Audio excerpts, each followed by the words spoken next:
আসসালামু আলাইকুম, কেমন আছেন সবাই? আই হোপ সবাই ভালো আছেন। আলহামদুলিল্লাহ আমরাও মোটামুটি ভালো আছি। আমি ফারজানা, নতুন দিনে নতুন আর একটি ব্লগ ভিডিও নিয়ে বরাবরের মতো আবারও আপনাদের মাঝে হাজির হয়ে গেলাম। তো আজকে ভিডিওটা সকাল সকালই স্টার্ট করেছি। সকালে এই যে রুটি বানিয়ে নিয়েছি, সঙ্গে ছিল ডিম ভাজি আর বরফিগুলা ছিল, এখানে সুজির বরফিও ছিল। সেইগুলা দিয়ে আর কি সকালের নাস্তাটা আমরা করে নিয়েছি। সামিউলের বাবা অফিসে চলে গিয়েছে, আমি আর ছেলে খেয়ে নিয়েছি। পরে খাওয়া দাওয়া করে টুকটাক কাজ গুছিয়ে দুপুরে রান্না করার জন্য চলে আসলাম। এই যে আজকে ডিম রান্না করব আলু দিয়ে, আমরা এটাকে আলু ঘাটি বলি, মানে আলু দিয়ে ডিম দিয়ে রান্না করব। আলু কিন্তু আমি দুইভাবেই রান্না করি। ডিমের ভিতরে দেখা যাচ্ছে কাঁচা আলু ছোট ছোট করে কুটেও রান্না করি, আর এই সিদ্ধ করে রান্না করলেও কিন্তু অনেক বেশি মজা লাগে। এইভাবে আপনারা কেউ যদি না রান্না করে থাকেন ট্রাই করে দেখতে পারেন। আমি আলুটা কিন্তু সিদ্ধ করে নিয়েছি।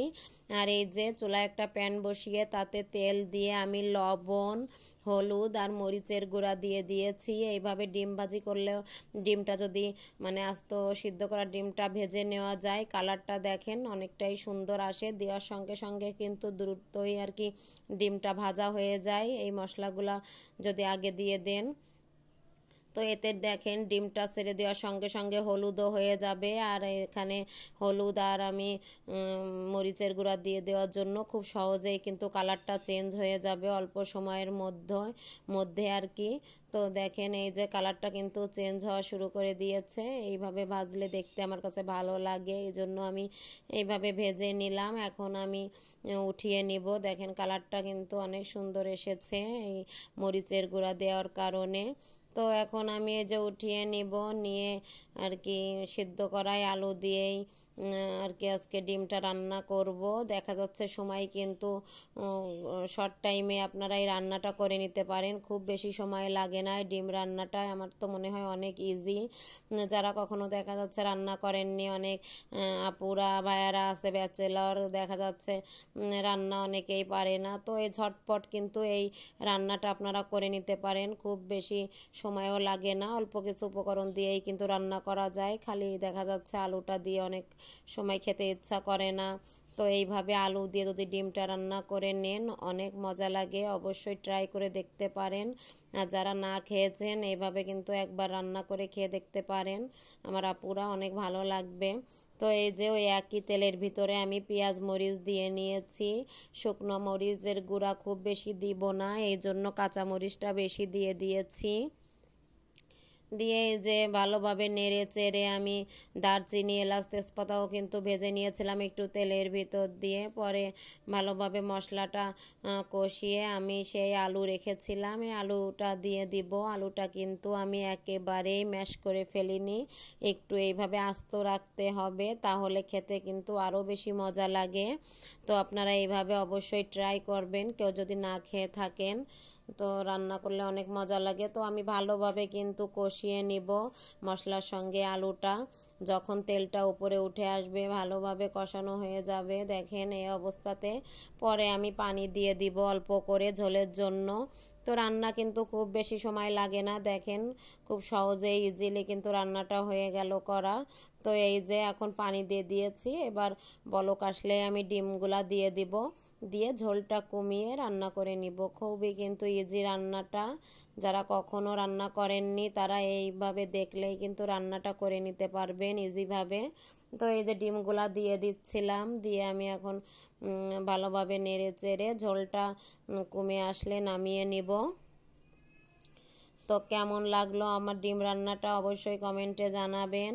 আর এই যে ঘন হয়ে আসলে নামিয়ে নিব। আর এ পর্যায়ে এসে ছোট্ট একটা রিকোয়েস্ট করে নিচ্ছি আমার আপু ভাইয়াদের কাছে, যারা আমার চ্যানেলটা বরাবরই দেখা যাচ্ছে আমার রান্নাটা দেখেন আমার চ্যানেলে, যে তাদের তো অসংখ্য অসংখ্য ধন্যবাদ। অনেক সুন্দর সুন্দর কমেন্ট করেন আপুরা ভাইয়ারা।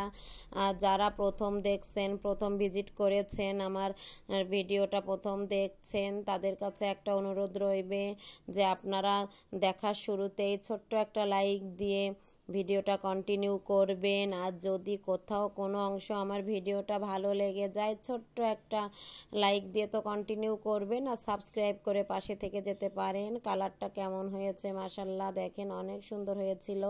অনেক ঝোল কমিয়ে রান্নাটা নামিয়ে নিয়েছি। পরে দেখেন সস্তায় পেয়ে বস্তা ভরে নিয়ে আসলাম। তো এখানে ছিল 10 কেজি আলু, 2 পলি ব্যাগে সামিউলের বাবা নিয়ে এসেছে, কারণ দামটা কিন্তু অনেকটাই কমেছে। রোজা আসলে হয়তো বা আবার দামটা অনেক বেড়ে যাবে, এজন্য বেশি করে আনতে বলেছিলাম। 10 কেজি নিয়ে এসেছে, গুদামজাতকরণ করে রাখবো একেবারে, আরও আনতে বলেছি। আর এইদিকে যে পাটের বস্তাগুলা ছিল, এই বস্তা করেই আমি রাখবো। তো কিভাবে রাখবো চলেন আপনাদের সঙ্গে শেয়ার করি। তো আমি হাত দিয়ে ভিডিও করছিলাম, পরে ঢেলে পরে আপনাদের দেখাই দিচ্ছি। এই যে দেখেন আমি কিন্তু সব খাটের নিচেই রেখে দিয়েছি। আপনারা কিন্তু এইভাবে রাখলে অনেক দিন, প্রায় 4 থেকে 5 মাস কিন্তু এইভাবে খেতে পারবেন এই পেঁয়াজ আলু।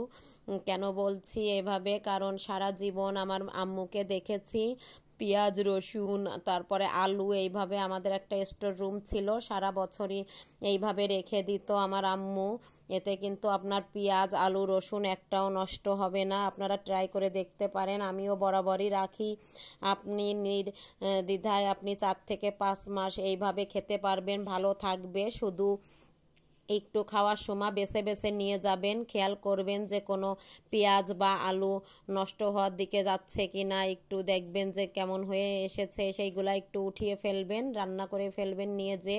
তো একটা আলুও নষ্ট হবে না, একটা পেঁয়াজও নষ্ট হবে না। সারা জীবন আমার আম্মুকে কিন্তু দেখেছি এভাবে রাখতে, আমিও এভাবে রাখি। আপনারাও ট্রাই করে দেখতে পারেন, আলাদা করে রাখার দরকার নেই, দামটা অনেক কমেছে।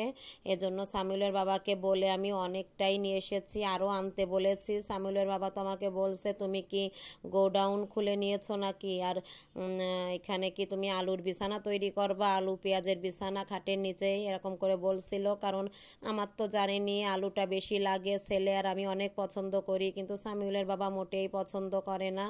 এই জন্য বলছে 10 কেজি আগে খেয়ে নাও। তো আমি বললাম না আমার আরও লাগবে।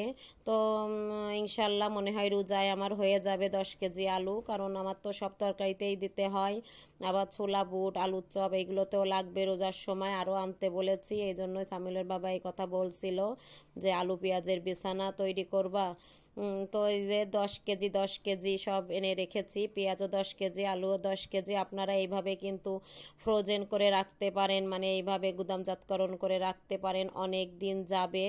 ট্রাই করে দেখতে পারেন, ভালো লাগলে অবশ্যই ট্রাই করবেন। আর কেমন হয়েছে আমার আজকের ভিডিওটা সবাই কিন্তু কমেন্ট করে জানাবেন, আর ছোট্ট একটা লাইক দিয়ে ভিডিওটা কন্টিনিউ করবেন।